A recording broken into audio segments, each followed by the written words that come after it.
After my parents skipped my graduation to attend my brother's awards ceremony, I went no contact. Years later, they tried to invite me to his wedding.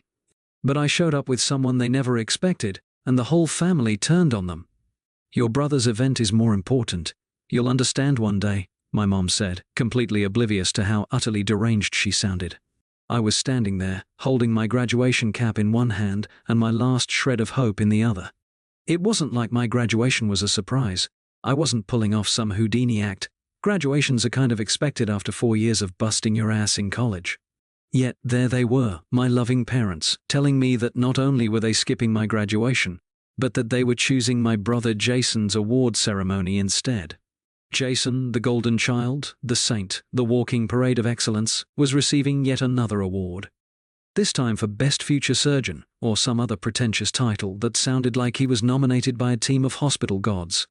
Meanwhile, I was about to become the first person in my family to get a degree in something that wasn't science or medicine, creative writing, and apparently, that just didn't rank high enough. They left me standing there, cap and gown in hand, staring at the door as they drove away, and I stood there, realizing something important. I was done. Look, I'm not bitter. Okay, maybe I am, but growing up as Jason's brother was like being the backup dancer at a Beyoncé concert. No one's looking at you, and even if you're doing the best performance of your life, all eyes are on Queen Bey.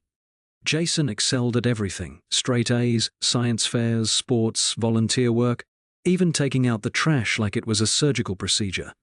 He didn't just walk, he glided, like some kind of Olympic figure skater, while I tripped through adolescence like I was constantly dodging unseen hurdles. Don't get me wrong, I love writing.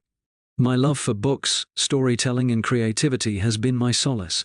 But in my family, anything that didn't have a clear, prestigious career path was met with confused looks and subtle, soul-crushing comments like, "Oh, creative writing? So, what will you actually do for a living?" I was used to it, but the graduation snub? That was my breaking point. After the graduation disaster, I did what any sensible, emotionally mature 22-year-old would do. I went no contact. I ghosted them, blocked their numbers, left family group chats, and became an absolute ninja at avoiding their attempts to reach me. It was glorious. And you know what? For the first time in my life, I felt free. Free from the constant comparisons, the belittling remarks, the feeling that I was always just a supporting actor in Jason's golden life. For 3 years I thrived. I moved to a new city, started a career in freelance writing, and even had a couple of short stories published. My life wasn't glamorous, but it was mine. I even met someone, well, a few someones, but one in particular would turn out to be important later. More on that in a bit. The cherry on top? I didn't have to listen to my mom's shrill voice talking about Jason's next accomplishment every other week. It was heaven. Fast forward to year 4 of my self-imposed exile. I was living my best life, sipping an overpriced latte at a coffee shop, when an email popped up from an address I hadn't seen in years. My parents. Subject: Jason's wedding. Oh, joy.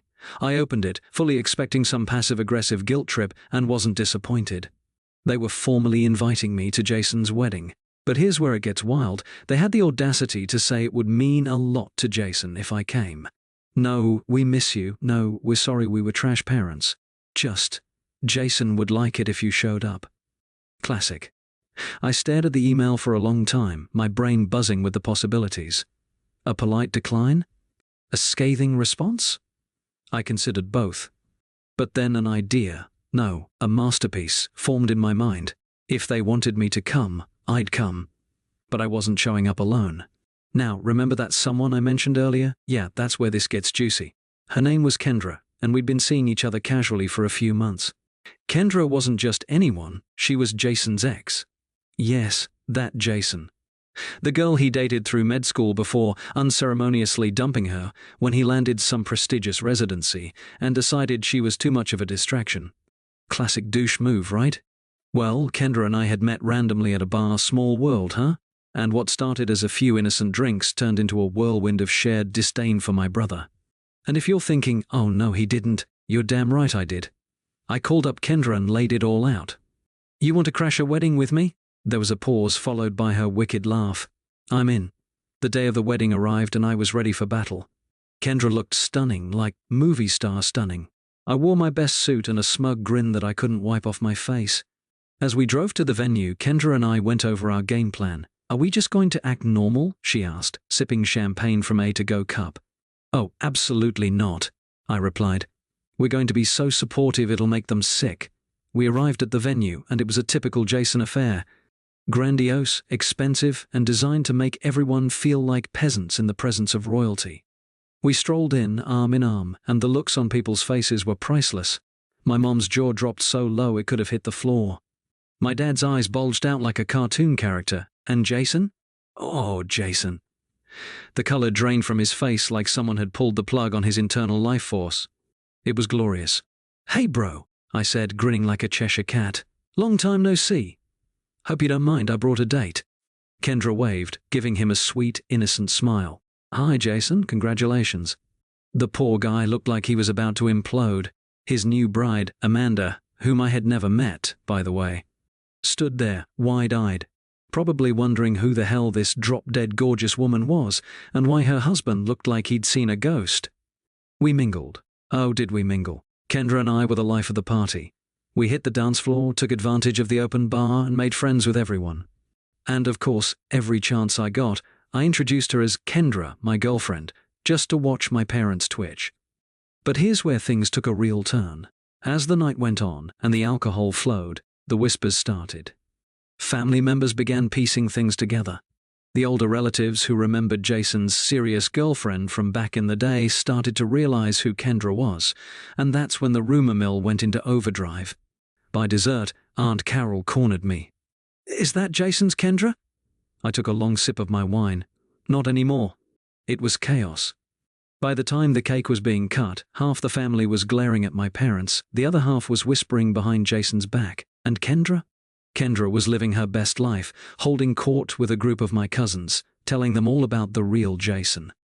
At one point, I caught my mom trying to talk to Jason, clearly distressed, and he was just shaking his head, probably regretting every decision that led to this moment. As the night wound down and Kendra and I prepared to make our exit, I decided it was time for one last blow. I found my parents standing in the corner, looking absolutely defeated. "Mom, Dad," I said, with a kind of overly sincere tone that's reserved for only the most savage of moments, "thank you so much for inviting me. It really means a lot to Jason." Before they could respond, I leaned in, lowered my voice, and said, "And hey, next time you think about ditching one of your kids for the other, remember tonight." Kendra and I strolled out, leaving behind a room full of stunned faces and a family more divided than a season finale of a soap opera. The fallout was nuclear. My parents tried reaching out a few times after the wedding, but it was clear that the damage was done. Jason was furious, not just at me, but at them for not warning him, at Kendra for existing, and at life in general for not revolving around his perfect little world for one night.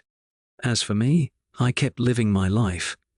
Kendra and I didn't last romantically, but we remained friends, bonded forever by the greatest wedding crash of all time. And every now and then I still get texts from cousins or old family friends telling me how that night is still talked about at every family gathering. And to think, all of this could have been avoided if they had just come to my graduation.